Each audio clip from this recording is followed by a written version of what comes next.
All right, guys. Well, it's actually day 2.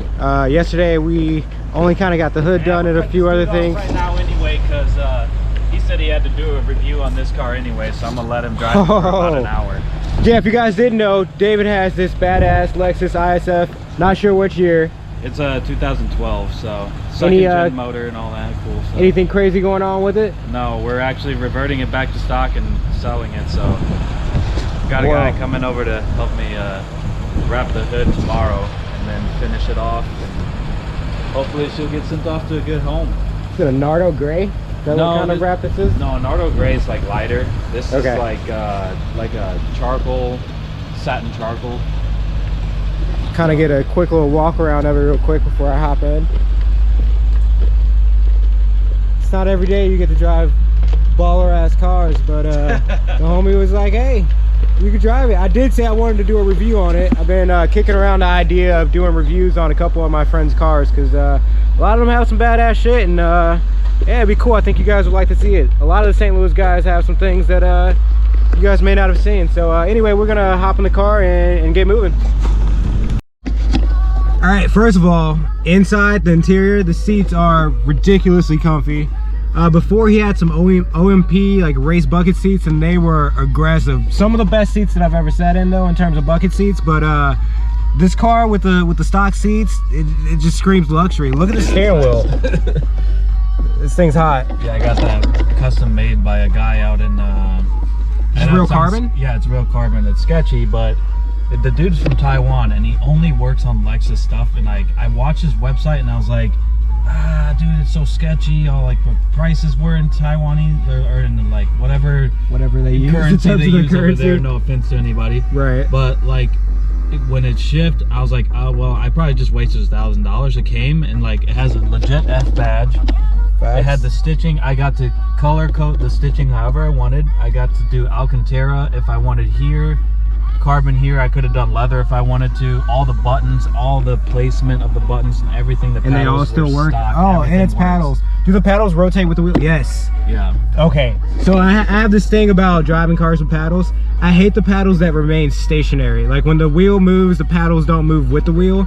The reason why that is because whenever I first started driving on the sim, my setup, the paddles obviously rotate with the wheel, and I'm used to shifting in that style, and I can usually remember which side the pedals are on even when the wheel is turned. So I can't. That sounds ridiculous. I would rather have. I mean, I did it for so long. Oh my god. But anyway, I'm gonna chuck you guys on the winch, or actually I'm gonna give the camera to David, and whenever we start rolling out, we'll get some clips on the highway and stuff. So we're gonna get moving. Just thought I'd you know, give you guys my first impressions of the interior, and man, it's a sexy car. Any car with red seats has my win. Honestly. So right. All right. Yep, I'm the same way. He just said he doesn't trust cars with backup cameras, and this one is pretty outdated anyway, so. Dude, I love the steering feel. It's so, like a lot of like newer cars that I drive, they feel really light and like there's like no weight to them, but this feels like I can actually feel the car. It's not electronic or anything, is it? It's funny that you say that. It's actually electronic. Is it? Yeah. So I don't know what they. Can you adjust it? No, I don't think so. Some of the guys that I was talking to who tune these things are trying to like get into all these like different variables in the car. There's over like 5,000 things you can actually tune through the ECU. Obviously nobody plans on using that. There you go. That was my bad. I forgot to tell you there's a mode in there. You switch that down to plus mode, and you're you know, you're now in paddle shift mode. So all right, so we've been talking for a second, and he wanted to say something that was accurate. Ooh. What is that? Oh, it's an Alpha. Yeah. Oh, that's a base. No offense. No offense. I'm sorry. But yeah. So the first thing that I really noticed just now was ooh, G37 sedan. Ooh, sexy. It is. I think I know that guy. I really want one of those as a daily. But anyway, the first thing I just noticed was braking. Braking is fucking phenomenal on these cars, and this is a Brembo system, right? Yeah. Is it knockoff? Remember from yesterday? He was fucking making fun of me yesterday because I have my fucking shop's logo on it, and he's like, "Oh, what are those knockoff Brembos?" There's a Popo right over there. Oh, I see it. He has a long way to go to get But yeah, so his knockoff Brembos, you know, the inertia drift Brembos that he has on here, they stop phenomenal. They are amazing. Like, you barely have to touch them, and that's one thing I can really appreciate, because my car has Brembos. Granted, it's a 2003 car, they're old, but they have a similar feel in terms of, like, you do not have to press them very hard for them to actually do their job. Now, my girlfriend's car, for kind of a reference point, is just like a 2014 Mazda 3, and just like standard brakes on cars are horrible. Anytime I get in them, and I'm just like, it takes so much pressure for the car to actually stop, and I'm so unused to it, because my car and cars like this, just the brakes are just unbelievable. Just a little bit that I wanted to talk on the brakes. They're amazing. It's really loud.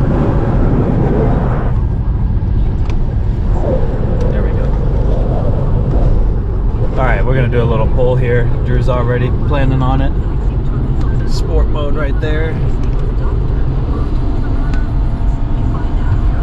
All right, let's get a tunnel run.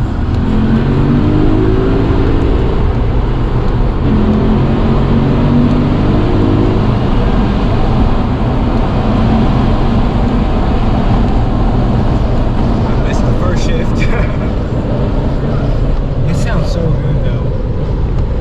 Redline 68. It should hit 7, but you can hit 7 in it. It's a soft limiter though. It's like, it doesn't bounce. It bounces. Yeah, it definitely bounces. I was just making sure I wasn't hitting the limiter. You did. Okay. It was on it for a second. It was like anyway, yeah, so the car itself was developed, the F, a lot of F enthusiasts know this, but not a lot of people know about this. So like the 350 and 250 were developed, and everyone was like, okay, cool, it's a sedan, it's a Lexus, it's nice, blah blah blah blah blah. They came out, and then Japan wanted to compete with BMW and their M package. So what they did was they just took a regular 350 and they widened the fenders and made it more aggressive in the front with all of the, you know, like quote unquote aero package, and they stiffened the suspension, they made brakes much bigger, they did a lot of stuff that made just the car more raw, and then they threw a 5.0 liter V8 in it. So it makes 420. I mean, it's like, for a stock car, it's pretty freaking crazy for what it is, and it's actually very competitive to the 2012 or 2008 BMW at that time. I believe it was an M3 E92 is what they were competing with back then, and actually this beats that in the lap times. Now moving forward, like to the 2012 BMW and all that, those start actually kicking our ass a lot. But for what this is, 4-door sedan, this is an extremely capable car, and I decided to build it last year, but it's all back to stock now, so I wish you guys would have seen it when he was able to film it back then. What was the header system that was on this car? Because it was insane. It was the most exotic sounding exhaust system. Well, it was just headers, right? Yeah, well, so the exhaust system I had on it was actually developed by Team Noble, which is in Japan, and one of their head guys is named Taku Watanabe. Anyway, so they developed this header full exhaust package that was full titanium. It was like 11 grand, and I stupidly bought it because I needed to know, I guess. I mean, it was gorgeous. It had the most gorgeous exhaust tone that I think I've heard. Yeah, it made this V8 sound like a V12. It was really weird. I have clips of it. I might send him some clips to let you guys see what it sounded like.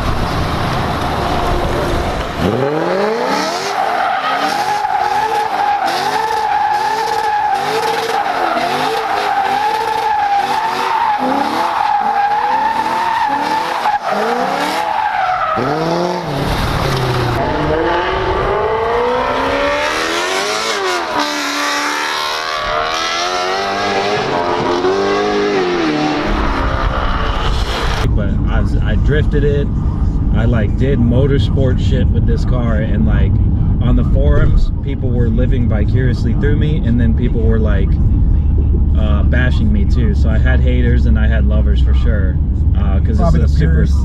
Yeah, the purists were like, how could you? You know, mine has 30,000 miles on it. It's a garage clean, and I'm like, cool, dude. It's a fucking Lexus. Like, it's not that amazing. It's great. It's an amazing car, but it's not like I don't know. It's not a Ferrari, but I drive a shit out of Ferrari too. Well, to me, guys, it's kind of like a Ferrari. Like it's a very expensive car, so I'm gonna be mindful of that for sure. Nah, but this thing's gorgeous. I'm gonna let them beat on it for sure. Like that's what these cars are meant for. It was developed for it. The F stands for Fuji, which is where the suspension. Yep, that's where the suspension and the technology for the car was kind of developed around being able to do lap time, stay in that lane. And so like really this car was meant to kind of like fulfill the needs of somebody who was into luxury, and also somebody who was, you know, maybe gonna go out to track day or something like that. So, and that's exactly what this car does. So. Say you did some autocross events in it too, didn't you? Yeah, I did autocross. I did some events and actually got fastest lap time in class, and almost competed for fastest overall lap time with the coilovers I had on it from RR Racing. Those guys were super awesome. We did custom coilovers on this car specifically with my own custom spring rates that I wanted and my own testing the brakes a little bit, guys. What do you call it? Alignment. So sorry, he almost hit a car, so I lost my train of thought. That was that ESP50? Yeah. Anyway. Right. Oh, there we go. That right around this person. Slam it.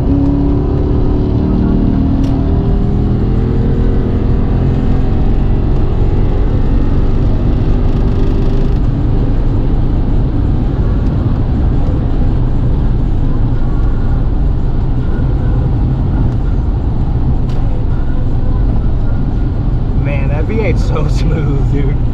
Yeah, the V8 is right now. The alignment isn't. I was gonna say that. It might be a touchy subject there. Let's leave that one alone. No, it's not the alignment. Is that alignment or just balance on the tires? I think the actual tires, because I stored it for a while it wasn't, you know, while it wasn't. Yeah, so I'm pretty sure they had flat spots on it. So, you know, we might be able to burn those flat spots off. Just saying.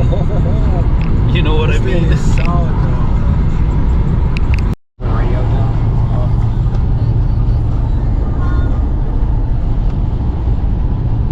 Alright, so just as a quick recap here. I absolutely love the car. The suspension is amazing. The only thing I do want to say is, I was talking about the electronic steering at first.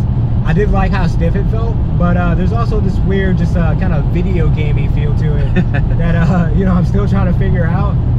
Besides that, the acceleration is obviously great, and then as like just cruising, there's no drone or any weird stuff. It's incredibly comfortable. And then around the corner, I just went around a entry ramp, and it's incredibly planted, but you can feel that it's definitely not a small car. Yeah, but, there's definitely some weight behind it. Overall, this thing would be a kick-ass daily. Like, I would love to have this thing, man. Thanks for letting me drive it, dude. Yeah, dude. Absolutely. I always, like, when I first got the car, I was like, no one's touching it. It's such a rare car, dude. They made like 5,000 of them. I'm not gonna let anyone touch it.